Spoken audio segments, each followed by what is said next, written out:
Bismillahirrahmanirrahim. Assalamualaikum warahmatullahi wabarakatuh. Jadi Alhamdulillah bersama saya Muhammad Redha bin Muhammad. Alhamdulillah bersama-sama kita dalam video kali ini kita akan membincangkan berkaitan dengan Al-Quran dan Al-Qiraat. Dan dalam video kali ini kita akan membincangkan hal-hal berkaitan dengan tajwid yang mana merupakan salah satu perkara yang penting dalam bacaan Al-Quran kita. Dan dalam isu kali ini kita akan membincangkan jenis-jenis kesalahan. Apakah kesalahan yang boleh berlaku terhadap bacaan Al-Quran kita? Jadi Alhamdulillah bersama saya insya-Allah kita akan bincangkan secara ringkas. Pada para penonton yang masih baru dalam channel saya, boleh subscribe channel saya supaya tidak terlepas video-video bermanfaat yang akan datang. Jadi yang pertamanya kita lihat di sini tajuk kita adalah al-lah. Maksud al-lahnu adalah kesalahan. Jadi apabila kita membaca Al-Quran, kita perlu elakkan daripada melakukan kesalahan-kesalahan. Tak kiralah sama ada kesalahan itu besar ataupun kecil, kita perlu elakkan. Kerana seperti mana kata Al-Imam Ibnu Al-Jazari, tokoh Al-Quran, tokoh Al-Qiraat, beliau berkata, wal akhdhu bit tajwid hatmun lazim man lam yujawwidil Quran asim. Yang bermaksud dan membaca Al-Quran dengan bertajwid itu adalah sesuatu perkara yang mesti, sesuatu perkara yang wajib baca dengan bertajwid. Dan barang siapa barang siapa yang tidak membaca dengan bertajwid, yang baca Al-Quran tidak bertajwid, tak jaga tajwid, asimun bermaksud dia berdosa. Jadi kena hati-hati. Apakah jenis-jenis kesalahan yang boleh berlaku ketika kita membaca Al-Quran? Yang pertamanya adalah al-lahnul jali. Al-lahnul jali. Dan yang kedua di bawah ini adalah al-lahnul khafi. Al-lahnul khafi. Jadi ada dua jenis kesalahan. Kesalahan pertama lahnul jali, iaitu kesalahan yang nyata, kesalahan yang jelas. Mana boleh tahu, ramai boleh tahu, boleh dengar bacaan dia salah. Yang kedua, al-lahnul khafi, kesalahan yang tersembunyi, kesalahan yang bila orang dengar mungkin ada sebahagian tahu, oh salah. Ada sebahagian yang kurang mahir, dia tak tahu, oh ni satu kesalahan. Jadi ada dua pecahan. Kita akan lihat satu persatu. Yang pertamanya kesalahan jelas ataupun lahnul jali ini, ia berlaku pada struktur ayat, struktur perkataan Al-Quran itu sendiri. Sebagai contoh, kita mengubah baris, bacaan berubah baris ataupun berubah huruf. Mana berlaku pada struktur perkataan itu sendiri. Contohnya, tak kiralah sama ada dia merosakkan makna ataupun tidak mengubah makna, tetap ia termasuk dalam contoh kesalahan yang jelas.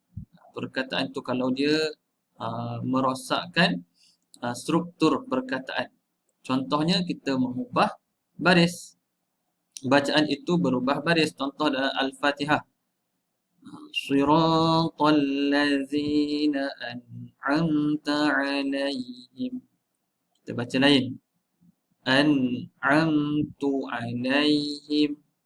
Ataupun sirata kita baca sa pada atas pula. Sirata. Macam-macam lah.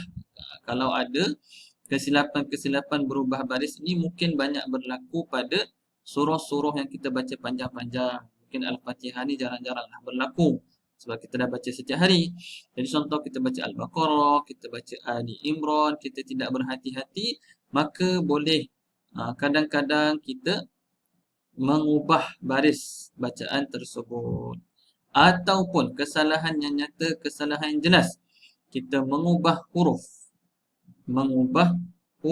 di dalam Al-Quran. Contohnya huruf fa, kita tengok huruf fa, kita baca huruf qaf. Itu contohlah.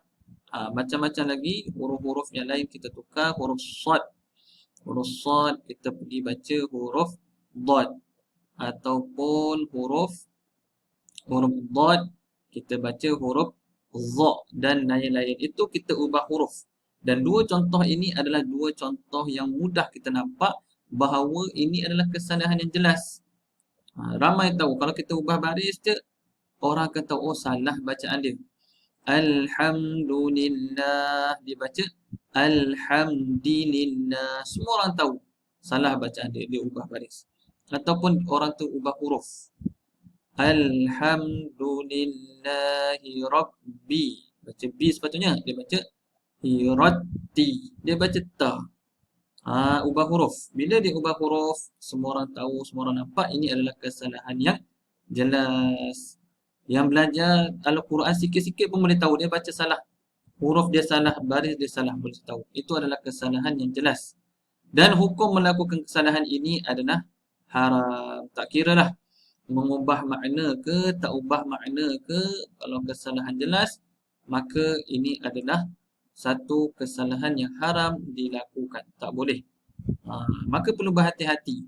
Kadang-kadang boleh bawa kepada perubahan makna, lagi besar lagi membawa kepada perubahan hukum. Kalau kita ubah huruf, ubah baris tu, boleh bawa pula kepada perubahan hukum dalam ayat tersebut. Yang ni kita akan cuba lihat nanti, kita akan cuba huraikan dalam video yang akan datang, video yang lain. Kemudian yang kedua, lahnul khafi, kesalahan yang tersembunyi. Kesalahan yang tersembunyi, yang mungkin orang yang dengar tu tak tahu ataupun tak perasan pun. Ini kesalahan khafi, tersembunyi. Ia berlaku pada sebutan bacaan orang tersebut ketika dia menyebut.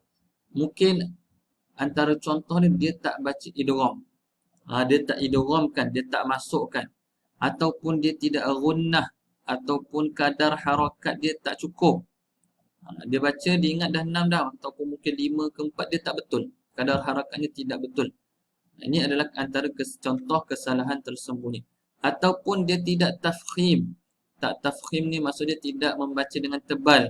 Huruf tu tebal, tidak ditebalkannya. Ataupun tebal dia sipi-sipi je.